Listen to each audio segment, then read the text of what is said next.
আসসালামু আলাইকুম। এখন শুনবেন সংবাদ শিরোনাম।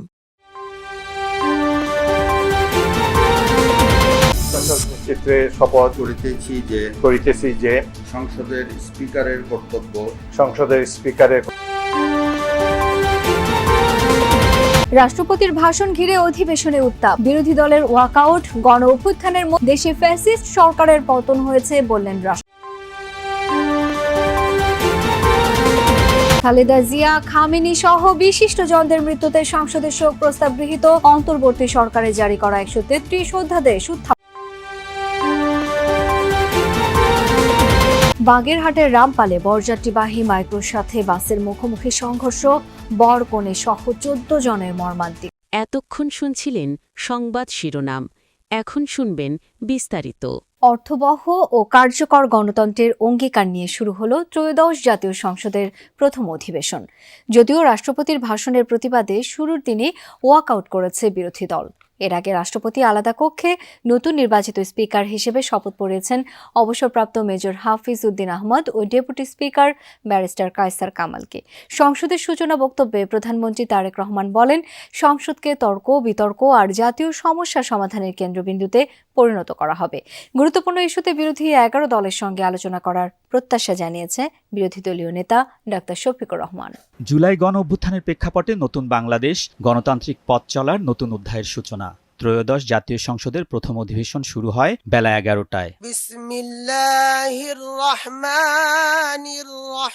দ্বাদশ জাতীয় সংসদের স্পিকার ও ডেপুটি স্পিকারের অনুপস্থিতিতে সংবিধানের 93(2) অনুচ্ছেদ অনুযায়ী অধিবেশনের শুরুতে প্রধানমন্ত্রী তারেক রহমান সভাপতি হিসেবে দলের প্রবীণ সংসদ সদস্য ড খন্দকার মোশাররফ হোসেনের নাম ঘোষণা করেন। সমর্থন করে সরকারি ও বিরোধী দল। এর আগে তিনি বলেন, জাতীয় সমস্যা সমাধানের কেন্দ্রবিন্দু হবে সংসদ। আমরা এই মহান জাতীয় সংসদকে সকল যুক্তি, তর্ক আর জাতীয় সমস্যা সমাধানের কেন্দ্রবিন্দুতে পরিণত করতে চাই। মাননীয় সভাপতি। এরপর অধিবেশন সভাপতি ঘোষণা করেন স্পিকার ও ডেপুটি স্পিকারের নাম। প্রতিদ্বন্দ্বী প্রার্থী না থাকায় স্পিকার নির্বাচিত হন অবসরপ্রাপ্ত মেজর হাফিজ উদ্দিন আহমদ বীর বিক্রম এবং ডেপুটি স্পিকার নির্বাচিত হন ব্যারিস্টার এম কায়সার কামাল। তাদের নাম সকল সংসদ সদস্যদের সর্বসম্মতিক্রমে ত্রয়োদশ জাতীয় নির্বাচনে নিজেদের ইতিহাসে সেরা ফলাফল করে প্রথমবার জাতীয় সংসদে বিরোধী দলের আসনে জামায়াত ইসলামী।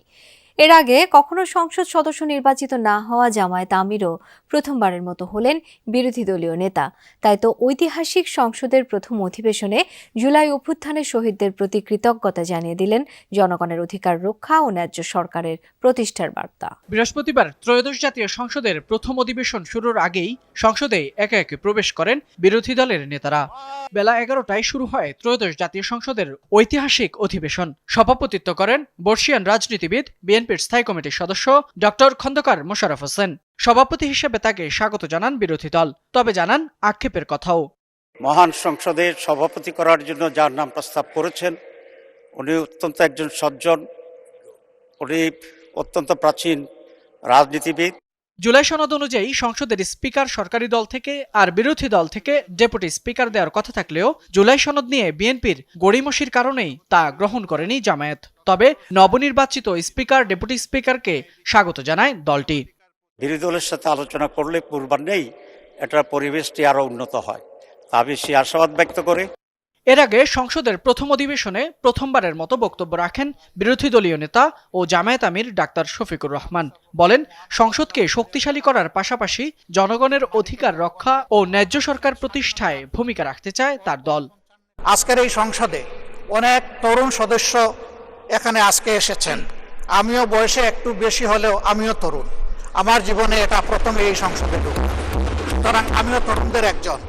সেই তরুণরা যারা এখানে প্রাজ্ঞ আছেন, অতীতে যারা এই মহান সংসদের সদস্য বারবার গণ অভ্যুত্থানের মধ্য দিয়ে ফ্যাসিবাদের পতন হয়েছে, মুক্ত হয়েছে গণতন্ত্র। ত্রয়োদশ সংসদের প্রথম অধিবেশনের সমাপনী ভাষণে একথা বলেছেন রাষ্ট্রপতি মোহাম্মদ শাহাবুদ্দিন। স্মরণ করেন জুলাই অভ্যুত্থানে হতাহতদের।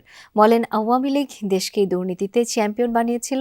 ভাষণে তিনি ফ্যামিলি ও কৃষক কার্ড সহ সরকারের গৃহীত বিভিন্ন উন্নয়ন পরিকল্পনার কথা তুলে ধরেন।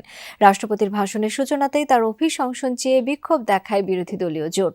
তাদের হইচই আর স্লোগানে কিছু সময়ের জন্য উত্তপ্ত হয়ে ওঠে পার্লামেন্ট। এক পর্যায়ে ওয়াকআউট করেন বিরোধীরা। আমরা মহান জাতীয় সংসদে কার্যপ্রণালী বিধি, সংবিধান এবং রেওয়াজসমূহ অনুসরণ করতে চাই। রাষ্ট্রপতির ভাষণকে কেন্দ্র করে ওয়াকআউট করতে পারে বিরোধী দল, এমন ইঙ্গিত ছিল আগেই, হয়েছেও তাই। প্রথম দিনের অধিবেশনের একেবারে শেষ দিকে বক্তব্যের জন্য রাষ্ট্রপতি মোহাম্মদ শাহাবুদ্দিনের অধিবেশন কক্ষে প্রবেশের ঘোষণা দেওয়ার সাথে সাথেই শুরু হয় হট্টগোল। দয়া করে আপনাদের আসনে বসুন। এর মধ্যেই স্পিকার রাষ্ট্রপতির ভাষণের ঘোষণা দিলে আসন ছেড়ে প্রতিবাদ জানান জামায়াত জোটের এমপিরা। প্রদর্শন করা হয় জুলাই গাদ্দারি। বাগেরহাটের রামপালে বাসের সাথে বরযাত্রীবাহী মাইক্রোবাসের সংঘর্ষে ছেলে ও মেয়ের পরিবারের ১৩ সদস্য সহ নিহত হয়েছেন ১৪ জন। নিহতদের মধ্যে বরকনেও রয়েছেন। আহত একজনের অবস্থাও গুরুতর বলে জানিয়েছেন চিকিৎসক। বিকেলে মোংলার বাবুবাড়ি এলাকায় ভয়াবহ এই দুর্ঘটনা ঘটে। মরদেহগুলো রাখা হয়েছে খুলনা মেডিকেল ও মোংলা স্বাস্থ্য কমপ্লেক্সে। বিয়ে শেষে কনেকে নিয়ে বাড়ি ফিরছিল বরপক্ষ, কিন্তু পথে বাসের সাথে মাইক্রোবাসের সংঘর্ষে মুহূর্তেই আনন্দযাত্রা পরিণত হলো শোকে। না ফেরার দেশে পাড়ি জমালেন ছেলে ও মেয়ের পরিবারের ১৩ সদস্য সহ ১৪ জন। পুলিশ জানায় খুলনার কয়রায় মিতু ও সাব্বির হোসেনের পারিবারিকভাবে বিয়ে সম্পন্ন হয়। পরে কনেকে নিয়ে মোংলায় বাড়ির উদ্দেশ্যে রওনা হয় বরপক্ষের লোকজন। বিকেলে রামপালে খুলনা মোংলা মহাসড়কের বাবুরবাড়ি এলাকায় পৌঁছালে নিয়ন্ত্রণ হারান মাইক্রোবাসের চালক। এ সময় বিপরীত দিক থেকে আসা নৌবাহিনীর একটি বাসের সাথে সংঘর্ষ হয়। এতে ঘটনাস্থলেই মৃত্যু হয় ৪ জনের। নতুন বউর হচ্ছে আপনার নানি, দাদি ছিল, আবার ছোট বোনও ছিল। আমাদের পক্ষ থেকে ৪ জন ছিল, বরের পক্ষ থেকে ছিল মনে হয় ৮ জন আর ড্রাইভার। মোংলা থেকে একটি নৌবাহিনীর একটি বাস খুলনাগামী যেতেছিলেন, আর বিপরীত দিক থেকে একটা বিয়ের গাড়ি বরযাত্রী সহ সেই মুখোমুখি সংঘর্ষণ হয়। সংঘর্ষণ হওয়ার পরে তাৎক্ষণিকভাবে স্পটে ৪ জন মারা যায়। আহতদের উদ্ধার করে রামপাল স্বাস্থ্যকেন্দ্র এবং খুলনা মেডিকেলে নেওয়া হলে আরও ১১ জনকে মৃত ঘোষণা করেন চিকিৎসক। এছাড়া আহত ২ জন খুলনা মেডিকেলে চিকিৎসাধীন রয়েছে।